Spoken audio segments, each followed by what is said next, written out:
Hi, everyone. Welcome to the College Admission Collaborative Highlighting Engineering and can't even say it today, technologically virtual college fair.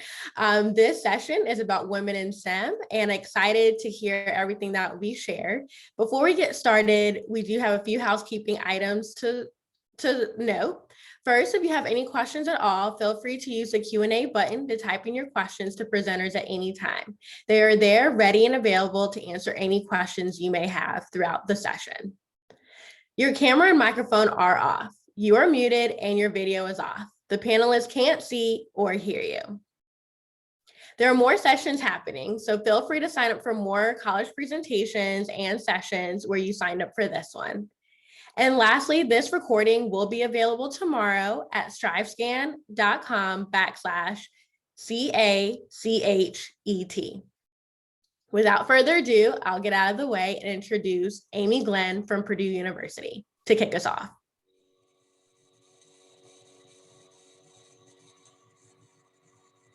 Thank you, Catherine. I appreciate that. So good evening, everyone. So we are here to talk about women in STEM. Let me introduce you to the panelists. Again, I'm Amy Glenn from Purdue University. I do hold both my bachelor's and master's degrees from the College of Technology, which is now the Polytechnic Institute at Purdue University. So let me turn it over to Becky Stiles. My name is Becky Stiles. I use the She series. I'm an associate director at Tufts University, right outside of Boston. I am also a Tufts alum. I studied architecture, environmental studies, and I also accidentally minored in art history because that is a thing you can do in college. And now for Jackie. Hi, everyone. Thanks for joining. My name is Jackie Williams. I'm the Dean of Undergraduate Admission at Stevens Institute of Technology in Hoboken, New Jersey. While I'm not a Stevens alum, I do have a degree in business administration and a master's degree in public administration from different institutions. But I'm thrilled to be able to talk to you about women in STEM. Hi, I'm Kathleen Williams. I do not have a STEM degree. I come from a background of being a lawyer for a number of years, but my daughter did graduate from Lafayette College. I did not follow her there. She graduated long before I got there. So I'm the director of West Coast admissions. She did graduate with both a BA in policy studies and a BS in neuroscience. So both are possible. You can be STEM and not STEM at Lafayette. And now let me turn it back to Jackie, who's going to talk to you about women in STEM. Sure. Again, thank you all for joining us today. It's really important that you are here for this discussion. Something that's really important that we talk about is how women are making gains within the STEM workforce. However, still only 27% of women represent STEM workers. It's up only 8% since 1970. So again, while we're seeing gains and increases, it's certainly not enough. And we need more women in the STEM fields and in the STEM workforce. Another interesting statistic is that in STEM occupations, women earned more than men in only one reported occupation, computer network architects. Otherwise, women earn less or about the same as men in the STEM field. So while we're here to talk to all of you about all of the interesting careers and fields that you can go into as it pertains to science, technology, engineering, and math, and we hope that you will be motivated to join different institutions, not only our own, any institution, as it pertains to the STEM field. So Amy, you can take it over. Awesome. Thank you, Jackie. So where do we start when choosing a career? And this applies especially to women, but to everyone. So a good place to start is, what is the vision that you have for what you want to do with your career? Do you want to travel a lot? Do you envision yourself working in the medical field, or do you envision yourself working in a hospital or a classroom? Where do you see yourself working? The next is skills. What skills do you have? Do you like working with people, or do you prefer working more solo? So those are kind of skills. What do you enjoy doing? Do you enjoy chemistry? Do you enjoy math? Do you enjoy biology? So you don't have to love math and science to be good in STEM, but you do need to understand it because it is so fundamental to everything that you do. And what are your interests? Are you interested in the medical field? Are you interested in law? What are the things that interest you? Do you like cars? Do you like makeup? Do you like soft drinks? What do you enjoy? Do you like aerospace? So really those interests are things that you want to think about as well. And what are your values? Do you prefer more that close-knit family type atmosphere, so maybe a smaller company, or do you want to get involved on the larger level, working for a governmental agency maybe? So think about those values as well. What are your goals? Do you want to travel the world and see many different things? Or are you more of a, I kind of like where I live and I want to stick around here? And that's okay too. So there's something for everyone, no matter what goals you have. And education, of course, that's going to determine your opportunities based on what degrees you get. So when we think about the top 5 reasons that someone might go into medicine, let's just take a moment and for you to think about what would those be. So I'll just give you just a couple of seconds. We find that typically it's great pay, you get to make a difference, you get to help others, love what you do, and it's pretty cool. So all of those things go into working in medicine. But when it comes to STEM, why would someone choose to go into STEM? Well, it may or may not surprise you that it's the same reasons. Great pay, you do get to make a difference. In fact, a doctor may only see a few patients throughout their career, while someone who works, let's say in prosthetics, gets to impact thousands of lives around the world. You do get to help others no matter what career you're going into. Love what you do, that's very important. And again, it's pretty cool. If you think about, if you walk through the grocery store and you see your product on the aisles, wow, how cool is that? So this evening, we're going to look at STEM, which is broken down, as you probably know, between science, technology, engineering, and math. We're predominantly going to focus on science, engineering, and technology. Math is a foundation to all 3 of these, but there are degrees, within math itself. So if you wanted to focus simply on math, you could do that as well. If you've never thought about it, STEM actually plays a part in everything we touch, wear, eat, see, and hear in our daily lives. The iPhone that you have, or the smartphone you have, the clothes you're wearing, the food you eat, everything is involved. So think about from the time you woke up this morning, everything you did today to where we're at right now. If it weren't for STEM, we would not be able to do this virtual event. So as we break it down, looking a little more specifically, in general, science and scientists, they explore what currently exists. So they focus on the exploration of what is this? We found something, now what is it? Engineers take what scientists identify, and then they figure out how they could use it for a solution. So how can we use this to solve the problem? When it comes to technology, they focus more on implementation. Okay, so engineers have found it for a solution, but now how do we implement it? How do we actually apply this to solve for everyday needs? To put this all together, let's think about ice cream. Who doesn't love ice cream on a really hot day? Now, right now I'm in the middle of Indiana and it was snowing this morning. Really bad April Fool's Day joke, but it was. So anyway, I wasn't thinking ice cream this morning, but let's talk about ice cream. Ice cream's been around for a long, long time, but if we want to make it healthy and taste good, kind of like Halo Top, how do you do that? Where do you start? And the fact is, scientists identify the ingredients. So if you think about the list of ingredients that would go into the ice cream, they understand all the elements of those ingredients. Engineering uses those ingredients to then create those first batches and to do so consistently. Technology figures out how to mass produce those flavors and that new brand of ice cream. Also, how do they get it out to market? And then they also look at next generation. So what are new flavors that we can build upon what's already been created? People in STEM, a lot of times people just think, oh, STEM, they're not creative, but they really are. If you think about some of the challenges that we face in the world today, you've got to be creative to do that. They're also problem solvers. They're team oriented. As we like to say, engineering is a team sport.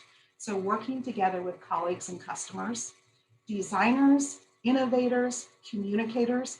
If you cannot communicate your ideas or your solutions, then that can be a problem. So globally minded, we are in a small world where we're working with people from all around the globe. So that's very important to be globally minded as well. STEM is full of leaders. So Tanya Skeen is an executive director for the Department of Defense. She graduated from Purdue. Larissa Bellamy is a senior scientist from Merrick, and she graduated from Lafayette College. Angela Barbie, senior vice president of Weber Grill. Megan Madeira graduated from Lafayette College and is a partner for Aegis Property Group. She's a civil engineer. It's important to know that a lot of times our alums will go on to become CEOs and leaders of companies. So they may not identify as engineers or scientists or technologists. However, they are now in leadership. In fact, of Fortune 500 CEOs, more have engineering degrees than have business degrees. So little tip for that one. So we're going to play another little game. I want you to think about these alums and what their major might have been. Let me introduce you to Catherine. Catherine is a safety manager for ExxonMobil. Let me introduce you to Jasmine. She's a software engineer also for Exxon. Luki is a software engineer, but she works for Google. Namakita is a credit and fraud risk manager for American Express. Cecilia is a quality control supervisor for a wind farm.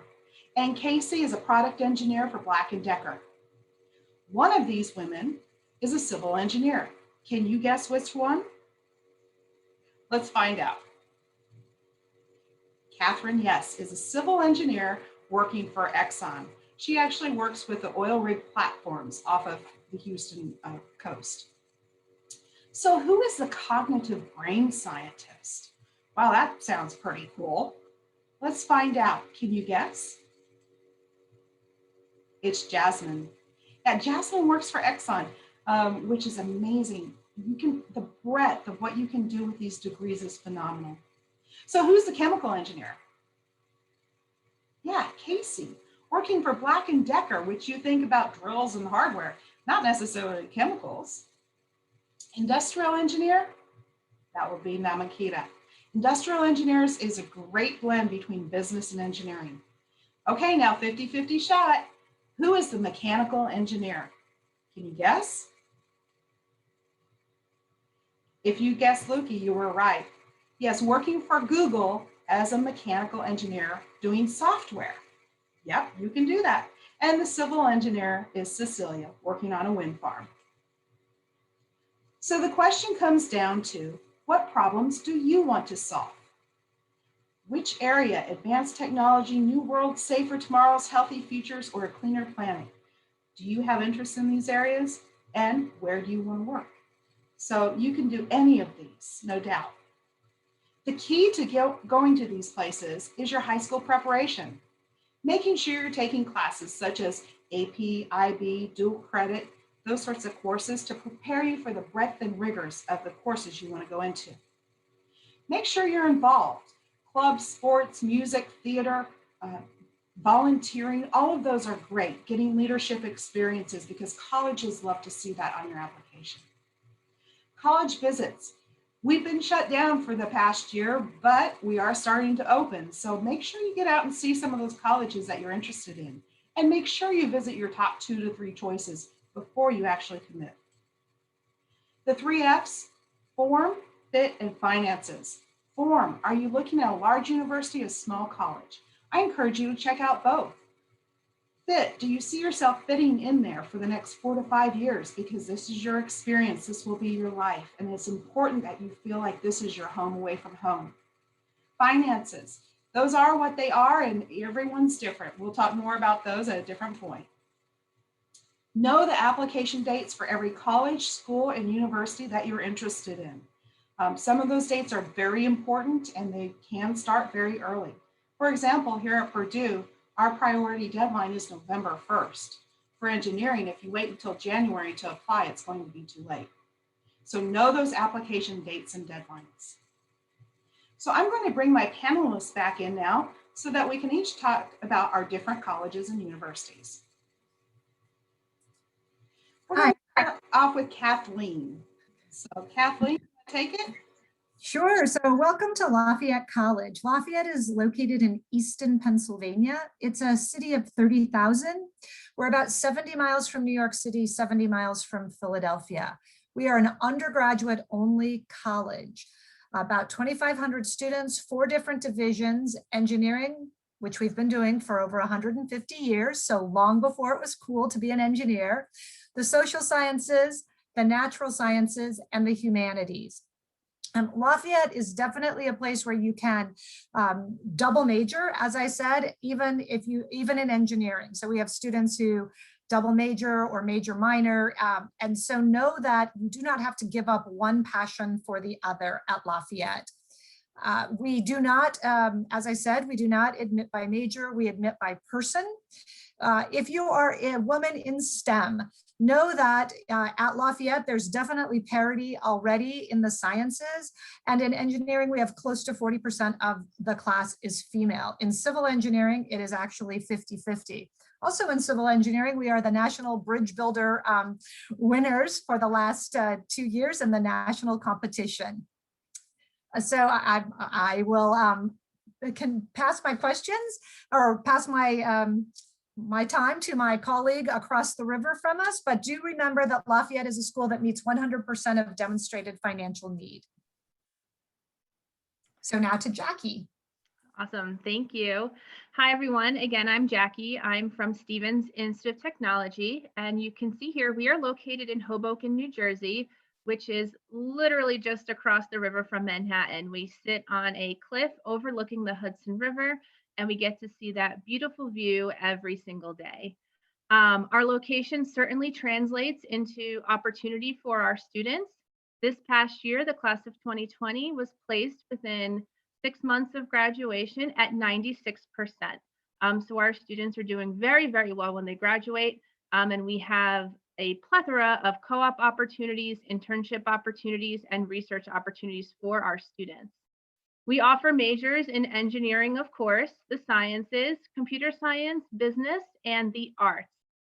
Something unique about Stevens is that we offer a bachelor's of engineering degree, and you can apply to Stevens undecided in any of these areas.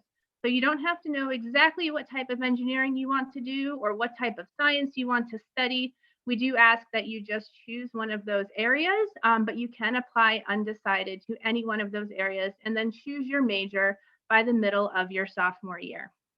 We are considered not too small and certainly not large. We have just under 4,000 undergraduate students, which allows for a lot of accessibility to our faculty and our professors, with an average class size of 25 students and a 12-to-1 student faculty ratio. And then I just want to briefly touch on some of the opportunities for our women at Stevens. There is a ton of mentorship available, as well as organizations for women to be a part of. So we believe in a lot of support for our women, and our women certainly bind together within the teamwork and support at Stevens. And then again, just talking quickly about outcomes, 94% of the class of 2020 secured a job or graduate school within 6 months of graduation. The class of 2019 was actually 99%. So our women graduates do very, very well. And we often have many companies hiring multiple women graduates from Stevens. You can see the list there. And then as well, the top industries for graduating women at Stevens are finance, engineering, and manufacturing. We're always looking to grow our women population at Stevens. And these organizations and mentorship programs really do provide a ton of support. So if you have any questions, I'm certainly available to answer them. And I'll turn it over to my colleagues at Tufts. So hello community, let us talk about Tufts. So it is a very rainy day in Medford right now, but tomorrow we should have blue skies like this picture, fingers crossed. So again, my name is Becky. I use the she series. I'm from Tufts University, which is only 4 miles outside of Boston. So you can see it in the distance there. We are considered a mid-sized institution with just under 6,000 undergraduates. We are a tier 1 research university while also being a liberal arts college. Amy, could you go back again, please, to the nice, pretty picture? Thank you. So for us, for our 3 undergraduate programs, you do apply to one of them. So the first school is our School of Arts and Sciences, which is the largest of our 3 undergrad programs. We do also have a full engineering school, and we also have a full fine arts program. Again, you do apply to one of those schools, but everybody comes in undecided because we think it's kind of absurd to be like, you're 15, you're 16, thinking about college. Do you want to pursue electrical or chemical engineering when you maybe haven't had access to those things yet? So just know you have time to figure it out with awesome pre-major advisors, and they will very much help you out along the way. I would say that our students are just nice, they are kind, they are so collaborative, especially in our labs, especially in our School of Engineering. Everything is incredibly project-based, so you'll very much get to tinker along the way. Additionally, our School of Engineering currently is 44% women, and for us, our engineers are also, and Tufts students in general, honestly, are very socially conscious. All of our engineers do have to take 8 classes in the School of Arts and Sciences, so it's very common for students to double major or minor. The 2 most popular minors for engineers are entrepreneurship and Spanish. Next slide, please. Thank you. So I want to highlight some of the great offerings for all of our awesome women in all of our STEM disciplines, whether they are artists, whether they are biologists, whether they are our computer engineers. We do have a women's center as part of our division of student diversity and inclusion. It's a really great space with discussion groups specific to the spectrum of ways that individuals can identify as women. We have a great Strong Women, Strong Girls program that works very closely with schools in the greater Boston area, a really cool group of women entrepreneurs, and they often secure a lot of funding to start their own nonprofits. We have a program called STEM Ambassadors, which is majority woman right now, and that program is for historically underrepresented students in STEM, so especially our low-income students, first-gen students, women, undocumented students, going into local schools to show them this is what STEM is, and you can be a scientist or an engineer as well. Our chapter of SWE is one of the most 20 active in the entire country. It's a really tight-knit group of awesome women. And currently it is actually 46 is almost right. It's a 44% right now and 48% for the class of 2024. And it's looking close to 50% for the class of 25. So now I'm going to kick it over to Amy with Purdue. Awesome. Let me get my video back on here. Sorry. There we go. Okay. So on to Purdue University. We are a large university, but it really feels like a small community. And let's talk more about that. Our top 12 for Purdue University, we are the 3rd most STEM, we award the 3rd most STEM degrees by a public research university. We are number 7 for best value in US 10 years of frozen tuition. So students today and through 2022-2023 year will be paying the same cost as in 2012-13. We are number 8 as for a best college town in America.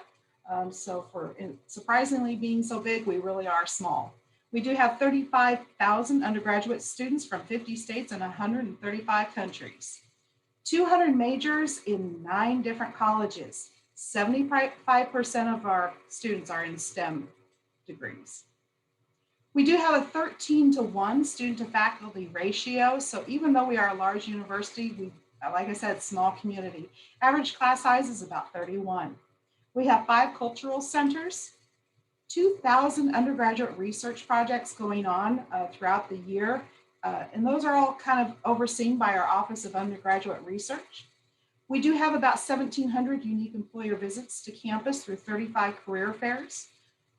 We have about 1,000 student organizations, so there's something for everyone. 100 of those are engineering related specifically. And we are home of Big Ten athletics. We are Division I. So that's football and basketball, a lot of fun things going on campus. Right now, baseball is happening, and that's a lot of fun. When it comes to engineering, our top 10, we are number 9 in the US for US News and World Reports. We're constantly working to get to number 1, but MIT loves that spot. I'm not sure they're ready to give that one up. We do have the first Women in Engineering program in the US. It was started in the late 1960s. We do have the oldest and largest chapter of Society of Women Engineers, about 2,600. So that's 2,600 of our engineering students are women. We award the second highest number of bachelor's degrees in the US to women in engineering. We are the birthplace and the founding chapter of the National Society of Black Engineers. We also are home to the first engineering education school, which focuses on our first year engineering program. Here at Purdue, we have 17 different majors in engineering specifically, and each of those have areas that you can concentrate in. So there's about 80 different flavors. So everyone starts in first year engineering if you want to be an engineer. What that does is gives you time to explore and choose and figure out which major of engineering is the right fit for you. Because like Becky says, we don't expect you to know coming in. So you want that time to explore. So that's really important to look at schools like that. 85% of our students will graduate with some type of industry experience, whether that's internships or co-ops. And the important thing to note is that those are paid. So engineering students don't work for free. That working for free is called volunteering, but they get paid quite well.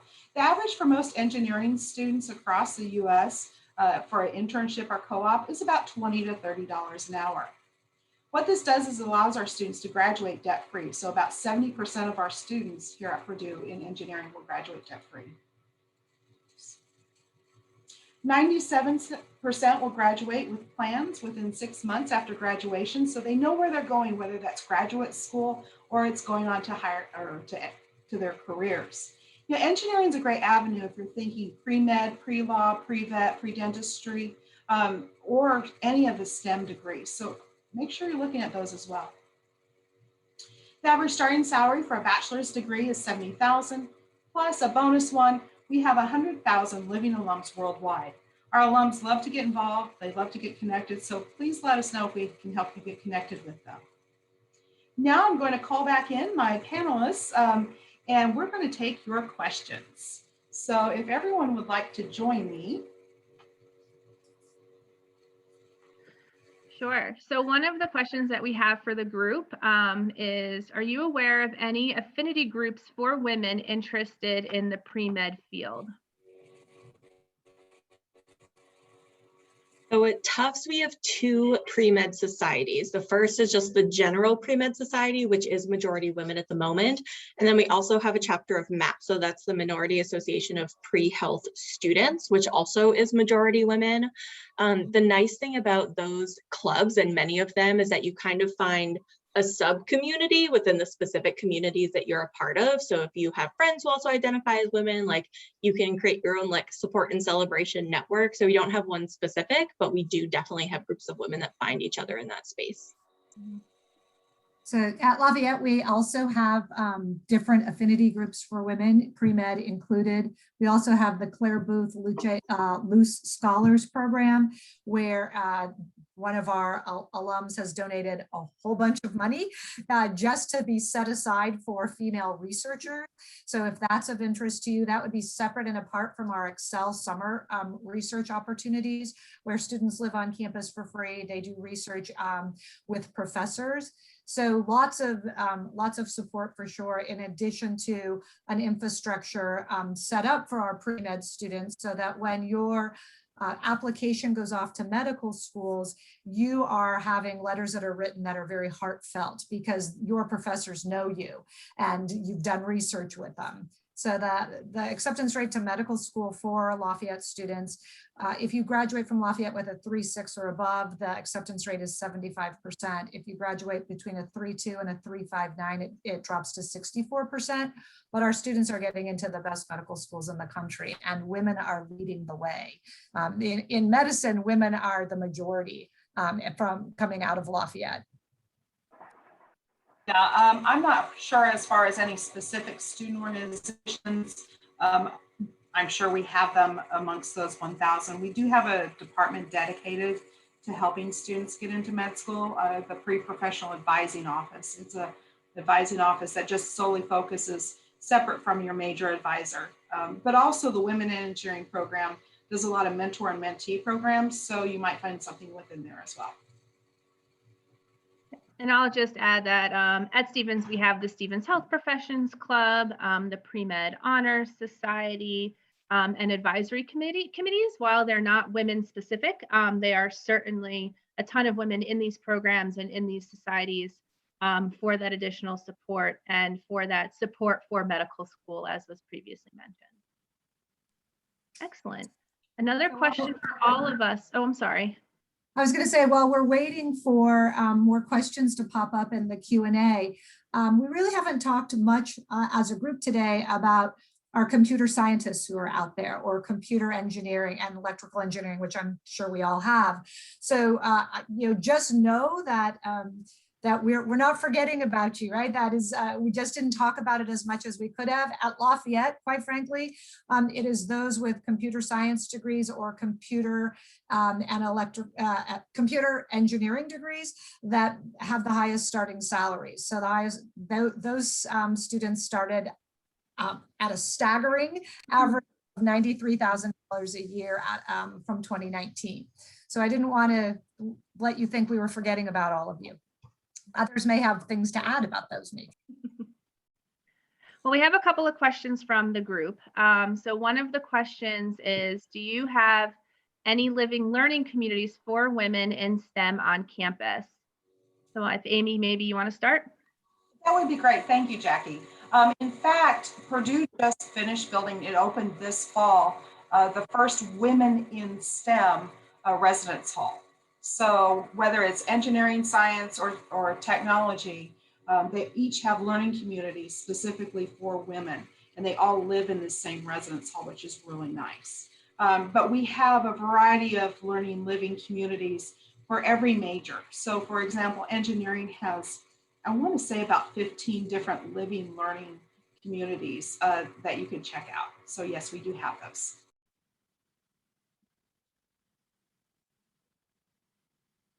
Becky? I mean, yeah, I wish we had that. That sounds really cool, but we don't have that. We do have specialty housing that are general live and learn communities. So you organize weekly seminar series, and every week is a different topic. So you get to choose exactly what it is based on everyone's interest. But beyond that, our centers are more identity based. For example, the Rainbow House tied to the LGBT Center. We have a German house. We have Cape House tied to the Africana Center. So many more of our specialized spaces are specific to identity and community. Kathleen, do you have any? So we certainly have different residence halls that where students have specialty affinity groups as part of them.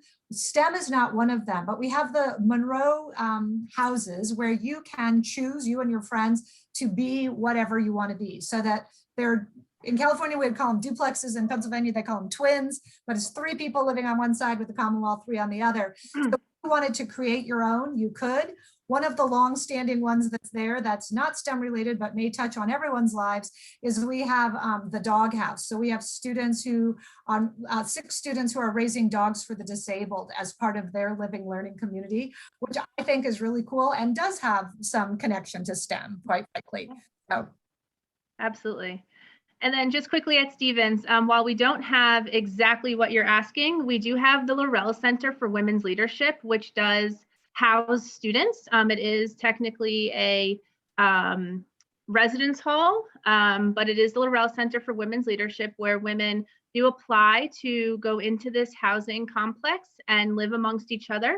and do a ton of different programming for leadership, for women on campus, bringing speakers. We have a leadership conference every year, and it's all run by the Laurel Center for Women, for women's leadership. So that is one option. And then another option, again, not exactly what you're asking, but we do have sororities and sorority houses. And so students and women can certainly come together in that way for community service, for different causes, for organizations, and really be amongst each other. And at Stevens, you know, we really do focus on STEM in all of our programming. So many of our women do have similar academic interests and are all really banding together in other ways other than academics, again, sororities, athletics, things of that nature as well. Okay, another question for the group is, how should students interested in computer science prepare for high school? Becky, do you want to start that one? Sure.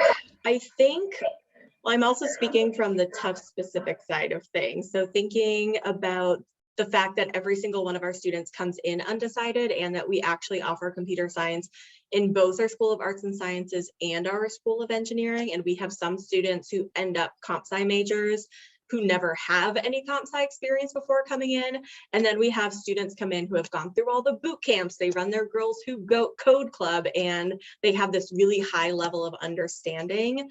So I think it depends on your own personal interest, honestly. You know, whatever level you have accessible and available to you, go for it, whether that's some independent projects on the side, whether it's hanging out and talking with a friend and being like, can we like code this Arduino to do something fun? You know, just like hang out with your friends, like figure out what works best for you. I will say comp sci is the largest major at Tufts, and we're actually building a brand new building that is like absurdly, it's a lot bigger than I thought it was going to be, because it's also going to be a new subway stop on campus, but it's for comp sci and data science. And we do have a chapter of women in comp sci. So just know, whatever you have available to you coming to a school like Tufts, you are going to be in good company, whether you have those high level coding skills already, or if you're someone who's totally new, but you're just really excited to learn it. I would agree totally with you, Becky, is that you know, if that's what you're interested in, awesome. You don't really have to have it in high school if you don't have that available to you. One of the things I do like to cover is, because here at Purdue, we have computer science, computer engineering, and computer technology. All three are in different colleges. So in general, very general, computer science is ones and zeros. So creating that code from scratch. Computer engineering is the hardware and software side of things. So being able to develop code and develop software, but also understanding the application of it. So if you think about the iPhone, how the software and the hardware come together. And then again, computer technology is figuring out how to make those next generations, how to maybe develop upon the code to make new applications, and then different sizes of technology. So depending on where you're interested in can really kind of help figure out where you want to be. I don't have anything to add. I completely agree. I don't know, Kathy, do you have anything to add? Not anything to add either. I would say, you know, make sure you're taking calculus and things like that. But aside from that, you can come in as a, you know, just as I said, blank slate, ready to be filled, or you're already full and you want to add more. So absolutely. Agreed. Excellent. The next question is, can you say something about computational biology if any of our schools offer it? Does anybody offer computational biology? We don't offer it as a major, but we do have very strong research within computational bio among a bunch of different departments on our campus.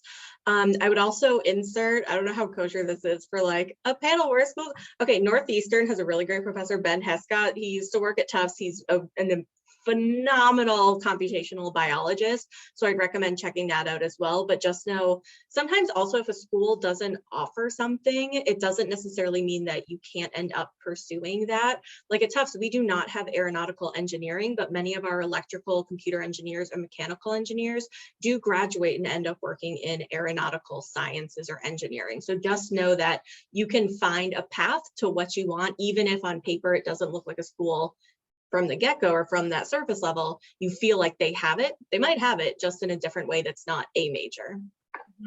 Excellent.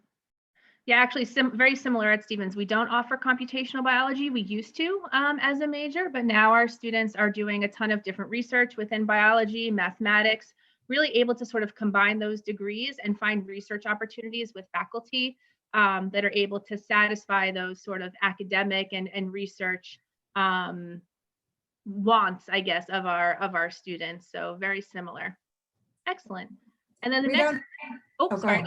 I was just going to say, we don't have it either, but you can create your own major at Lafayette. So you would work with your academic advisor and you would put together the classes because, you know, as my colleague said, you can get that kind of education even without the major being specific to it. So you can create that major if that is your desire at Lafayette. And we do have that at Purdue. It falls underneath our computer science area. Mm-hmm.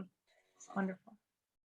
Great. Another question that's asked is, how accepting are our universities to LGBTQ and women and non-binary people? Kathleen, do you want to start this one? Sure, I would say very accepting. And I say that as a gay woman, so who works at the college. So my daughter's experience there, she's straight, but she has lots of gay friends from there, and her experience at Lafayette was very accepting, and I think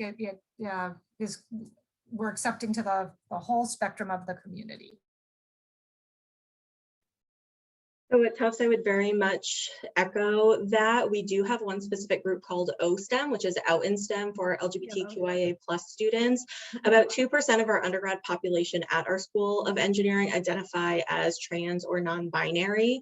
We also have an LGBT center, which is a phenomenal resource with specific discussion groups, support systems, resources, and just like celebrations for students. And they work very closely with CMHS. All of our identity-based resource centers do, but they also have specific staff who help with specific medical treatments, hormonal treatments, especially for our trans students as they're navigating the collegiate experience. So just know you're very, very much supported and celebrated at Tufts. Wonderful. I'm going to quickly state, because I think we're running out of time. At Stevens, we also have OSTEM. We also have the Torch Alliance, gender inclusive restrooms, all of those wonderful things to support all of our LGBTQ women and non-binary people. I think a lot of our institutions, most institutions now are exceptionally accepting of all people, and it's something that is certainly wonderful. Okay, so very quickly, I know we're going to run out of time. Is there any school here that provides neuroscience? Stevens does not provide neuroscience as a major. Anybody else? Excellent. Everybody else does. And then the last question is, I know for me, I would like a more encouraging environment rather than competitive. Would you say your school is an encouraging environment? Yes, I agree. I think that in engineering and science, as was mentioned earlier, it involves so much teamwork and just so much collaboration with different types of engineers, different types of scientists, entrepreneurs, business individuals, that if you're going to be studying any of these fields, you need to learn how to work in a team, and the environment becomes much more collaborative rather than competitive. And I would say that's something to ask, most certainly. That's a great question. And ask whenever you visit a college, how would you describe the atmosphere on campus? Because there are some colleges and schools out there that are a little more competitive in nature, you know, and it depends on what you're interested in. Wonderful. And then if we have a moment, what will research make you stand out during the college admission process? It's one of the factors we look at. We do a holistic review. So yes, it would be noted and we would love it, but it's just one of many factors we would review. I think we're all nodding our heads in agreement. Yeah. And it looks like we are at time, so we probably need to wrap up. I see Catherine coming back on and waiting. So, so thank you, everyone. Please feel free to contact us. Our information's here on the screen, so take a quick snapshot of that and let us know if you have any questions about either our schools or our programs or being a woman in STEM. Thank you for joining us. Thank you. All great information shared. As we close, I want to say thank you to each of our presenters for sharing. And thank you to each of you for joining us. There will be a very quick 4-question survey that will appear on your browser. If you don't mind taking a moment to fill that out for us, your feedback will be greatly appreciated. There are more sessions happening, so feel free to sign up for more sessions where you registered for this one. And lastly, this recording will be available tomorrow at strivescan.com/CACHET. Again, thank you and have a great afternoon.